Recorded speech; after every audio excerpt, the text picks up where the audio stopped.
पावसात धुक्याचा आणि सुट्टीचा तो एक दिवस.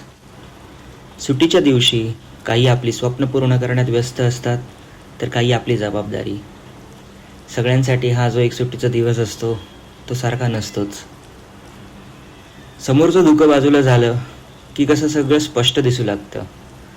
आणि बरं का, मी इकडे रस्त्याच्या गोष्टी नाही करत आहे. असाच एका दिवशी आम्ही येऊन पोचलो पोपसुंडी गावात.